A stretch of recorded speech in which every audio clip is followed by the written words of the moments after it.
सम्मानित साथियों, बोलना चाहता हूँ, जुल्म इतना बुरा नहीं, जुल्म इतना बुरा नहीं जितनी बुरी तुम्हारी खामोशी है। जुल्म इतना बुरा नहीं जितनी बुरी तुम्हारी खामोशी है। बोलना सीखो वरना पीढ़ियां गूंगी हो जाएंगी। सम्मानित साथियों, संवैधानिक रूप से विरोध दर्ज करना संविधान के दायरे में आता है और हम अपने हक और अधिकारों के लिए अगर सड़क पर भी अपना आंदोलन करते हैं तो वो भी संवैधानिक है, देश हित में है। सबसे पहले तो मैं आज 7 फरवरी को माता रमाबाई अंबेडकर जी, जो त्याग और बलिदान की देवी हैं, बाबा साहब भीमराव अंबेडकर साहब की धर्मपत्नी, आज के दिन उनका जन्म हुआ था और देश 123वीं उनकी जयंती मना रहा है। आज इस खास मौके पर टीम भीम सेना की तरफ से आपके भाई राष्ट्रीय उपाध्यक्ष विजेंद्र भारतीय सभी देशवासियों को, खास करके बहुजन समाज के शेर और शेरनियों को, बुजुर्गों को, प्यारे बच्चों को मैं यहाँ से हार्दिक मंगल कामनाएं देता हूँ और आशा करता हूँ कि हर एक परिवार के अंदर माता रमाबाई अंबेडकर जी जैसा आचरण घर और परिवार में हम लोगों को अपनी बहन और बेटियों और माताओं में लाना चाहिए। और उनसे भी मैं अनुरोध करता हूं कि वो ऐसा आचरण लेकर के आए, जिन्होंने बाबा साहब को पारिवारिक सभी जिम्मेदारियों से आज़ाद किया और उनको समाज के लिए और देश के लिए अकेला छोड़ा कि आप अपने समाज के लिए, हमारे लिए, इस देश के लिए जितना अच्छा सा अच्छा आप कर सकते हैं आप करिए। और माता रमाबाई जी ने अपने परिवार को आगे बढ़ाने के लिए कितनी कठिनाइयों का सामना करना पड़ा होगा, शायद हम उसकी अपेक्षा भी नहीं कर सकते। तो साथियों, ऐसी महान हस्ती को आज उनके जन्म उत्सव पर टीम भीम सेना पूरे देश को आज शुभकामनाएं और मंगल कामनाएं देती है। और मैं बड़ा अपने आप को गौरवान्वित महसूस समझता हूँ कि मैं इस समाज का भी एक अंग हूँ, जिस समाज ने ऐसे ऐसे विश्व रत्नों को जन्म दिया। साथियों, मैं अपनी बात को आगे बढ़ाऊँगा। 12 जनवरी सन 2021 में बहुजन समाज की शेरनी, मजदूर अधिकार संगठन की सदस्य बहन नवदीप कौर को हरियाणा पुलिस के द्वारा, दिल्ली पुलिस के द्वारा, क्षमा चाहूँगा, गिरफ्तार किया गया है और उनको जेल के अंदर यातनाएं दी गई, प्रताड़ित किया गया। उनकी बेल की प्रक्रिया चल रही है लेकिन उनको जमानत नहीं मिल रही है। सम्मानित साथियों, क्या इसी तरीके से न्याय करेगी देश की सरकार? देश के अंदर कल ही हरियाणा के जिंद के करमबीर सिंह 52 वर्षीय किसान ने फांसी के फंदे पर लटक करके अपने आप को मौत से गले लगा लिया और एक सुसाइड नोट लिख करके गए कि ये देश की सरकार, मोदी सरकार, किसानों की मांगों को नहीं मान रही है, उन 3 काले बिलों को, काले कानूनों को वापस नहीं ले रही है। इसलिए मैं इस दुनिया को छोड़ करके जा रहा हूं और मोदी सरकार, देश की केंद्र की सरकार को वो पूरे तरीके से झकझोर देने वाली उनकी चिट्ठी आज मीडिया के द्वारा देश के सामने उजागर हुई है। साथियों, 150 से ज़्यादा किसान इस आंदोलन में अपने प्राणों की आहुति दे चुके हैं, लेकिन ये सरकार अभी भी नींद से जागने को तैयार नहीं है, किस मिट्टी के बने हुए हैं, क्या चाहते हैं, देश के अंदर एक और देश का टुकड़ा करने पर तुले हुए हैं। ठीक उसी प्रकार 1947 में जब पाकिस्तान का जन्म हुआ था तो देश के अंदर इन्हीं आरएसएस के लोगों ने इस देश के अंदर हिंदुत्व का आलाप या ये कहूँ कि उसका उद्घोष करके लोगों को वर्ग लाने का काम किया था। ठीक आज उसी प्रकार देश के अंदर बड़ी ही जाबाज और सूरवीर क्रांतिकारी कौम, सरदारों को, सिखों को, समाज को आज ये लोग पूरी तरीके से खालिस्तानी आतंकवादी कह करके पुकारने का काम कर रहे हैं। साथियों, ये इशारा बहुत गलत जगह जाता है। कल को ऐसा ना हो कि ये कौम अपने हक और अधिकारों के लिए खालिस्तान की ही मांग करना शुरू कर दे।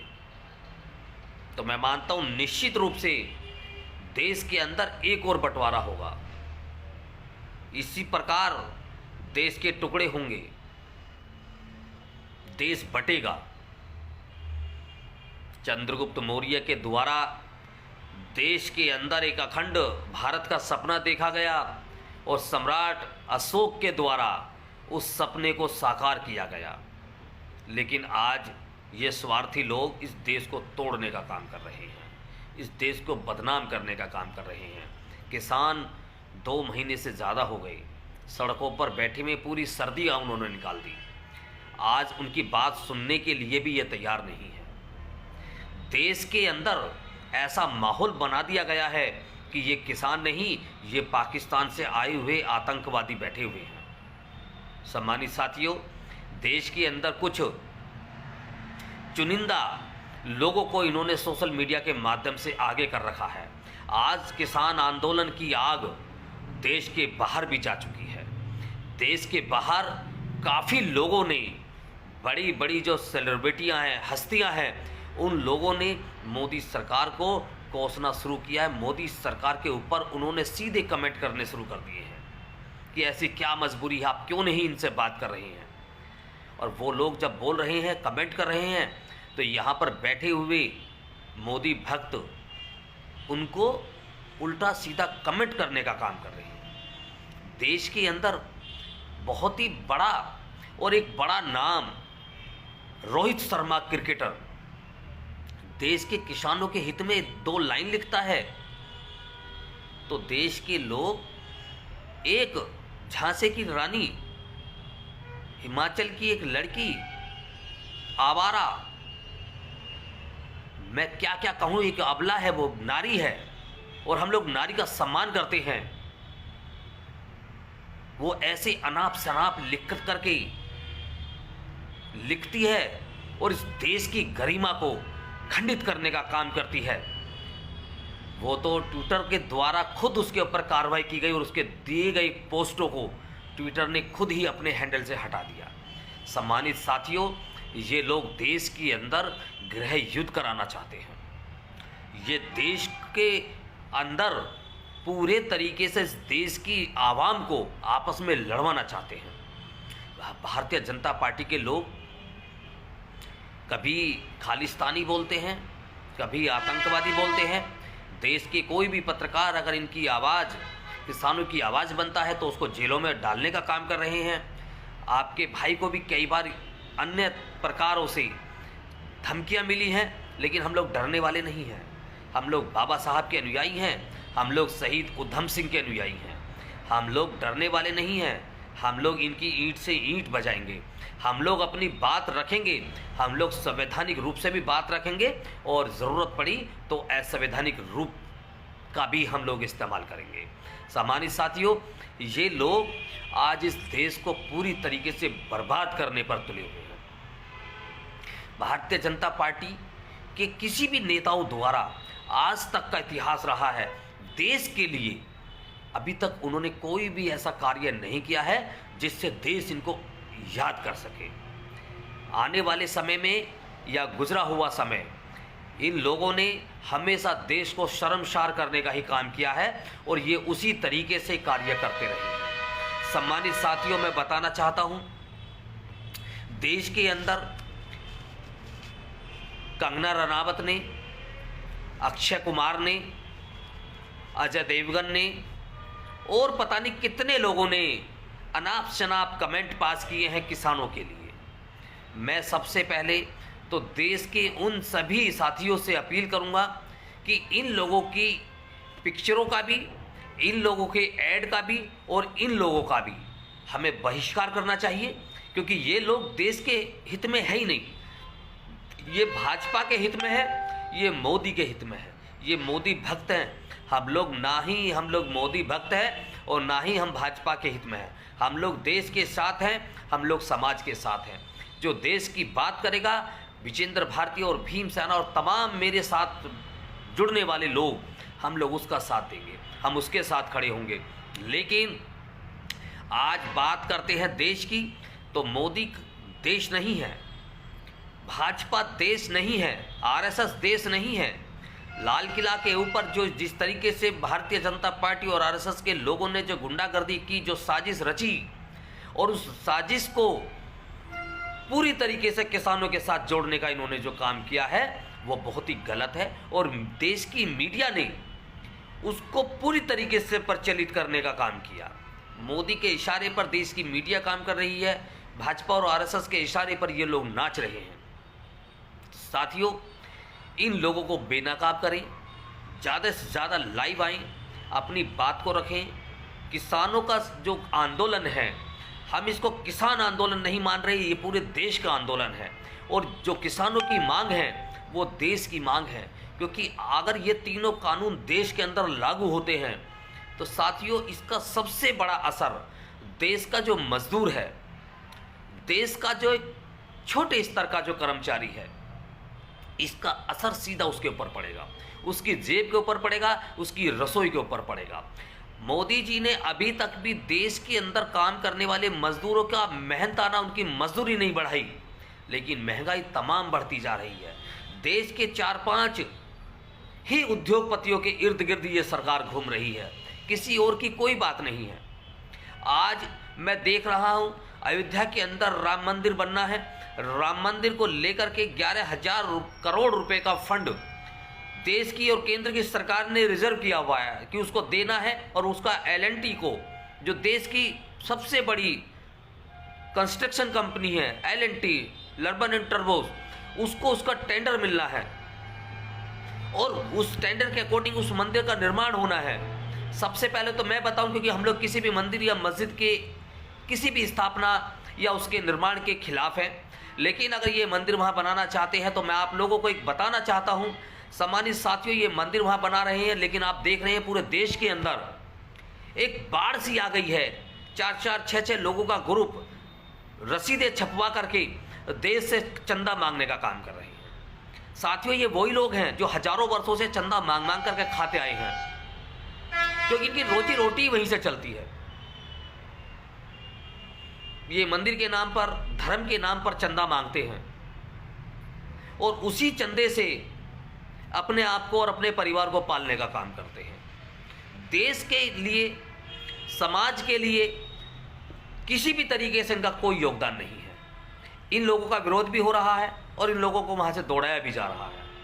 आप लोगों के भी बीच में कभी इस तरीके के लोग आते हैं तो उनको आप भी दौड़ाने का काम करिए, इनको 1 रुपया देने का काम नहीं करें, क्योंकि अगर मंदिर की स्थापना वहाँ होनी है तो वो देश के माध्यम से वो मंदिर का निर्माण होगा। और 11,000 करोड़ रुपए मोदी की सरकार ने उस मंदिर के लिए रिजर्व रखा हुआ है, उसी पैसे से उसका निर्माण होना है। लेकिन ये लोग देश के अंदर धार्मिक उन्माद को फैलाने का काम कर रहे हैं। ये चाहते हैं कि देश के अंदर, क्योंकि ये जहाँ जहाँ जाते हैं आप लोगों ने देखा होगा कि बहुत सारी जगहों पर इन लोगों ने विवाद भी किया है।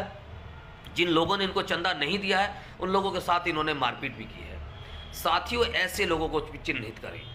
ये समझने वाली बात है कि एक ही समाज के लोग चंदा मांगने के लिए आते हैं और फिर उस मंदिर में बैठ करके फिर वहीं से धंधा पानी अपना शुरू कर देते हैं। तो साथियों, इन लोगों को देश की सरकार ने, मोदी की सरकार ने एक बहुत अच्छा बिजनेस दे दिया है और ये उस बिजनेस के माध्यम से शुरुआत से ही, अभी मंदिर बना नहीं है, अभी इसका निर्माण शुरू हुआ है और अभी से इन लोगों को धंधा मिल गया है और ये लोग काम करना शुरू कर दिया है उन्होंने। मंदिर बनेगा, उसके अंदर चढ़ावा भी आएगा, वहाँ लोग भी पहुँचेंगे, पूजा अर्चना भी होगी, और वहाँ पर पूरे तरीके से जो देश के तमाम बड़े बड़े जो मंदिर हैं उन्हीं तरीके से यहाँ भी अरबों खरबों रुपए का चंदा इन मंदिरों में इकट्ठा होगा। और उसकी जो पैसे से जो ऐशो आराम की जो ज़िंदगी जीने का जो काम होगा वो केवल वही चुनिंदा, वो चिन्हित लोग लेंगे जो उसके साथ जुड़े हुए होंगे। बाकी सभी लोग अंधभक्त इसमें चंदा देने का काम करेंगे और एक आस्था के नाम पर अपना कमाया हुआ धन इनको देने का काम करेंगे।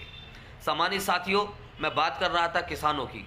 किसान आंदोलन देश का आंदोलन है और हमें उसके साथ खड़ा होना चाहिए, क्योंकि जो मैंने अभी स्टार्टिंग में कहा था कि अगर आज आपने आवाज़ नहीं उठाई तो आने वाली नस्लों को गूंगा करेंगे। वो आपसे चीख चीख के पूछेंगे कि आप लोगों ने हमें क्या दिया। आज आप देखते हैं बहुत सारे लोग ऐसे हैं जिनके पास में पुश्तैनी संपत्ति नहीं है और वो अपने बुजुर्गों को कोसते हैं कि हमारे बुजुर्गों ने हमारे लिए क्या छोड़ा। किसी के पास अगर होता है तो वो उड़ा देते हैं, बेच देते हैं। आने वाली जो नस्ल होती है वो पूछते हैं कि हमारे दादा, हमारे परदादा, हमारे बापों ने हमारे लिए कुछ नहीं छोड़ा और सब खत्म कर दिया। लेकिन यहाँ तो आप उनको दोष तो दे सकते हैं, यहाँ तो आप अपने आप को भी दोष नहीं दे सकती। यहाँ आप उस सरकार को दोष देंगे जो सरकार आपके द्वारा चुनी गई थी। साथियों, जब जब चुनाव ये इस देश को गर्त में लेके जाने का काम कर रहे हैं। सम्मानित साथियों, मेरी बातों को आपने ध्यान से सुना। मैं आपसे उम्मीद करूंगा वीडियो को शेयर करिए, आवाज़ उठाइए। एक आवाज़ देश का भविष्य बदलेगी। जय भीम, जय भारत।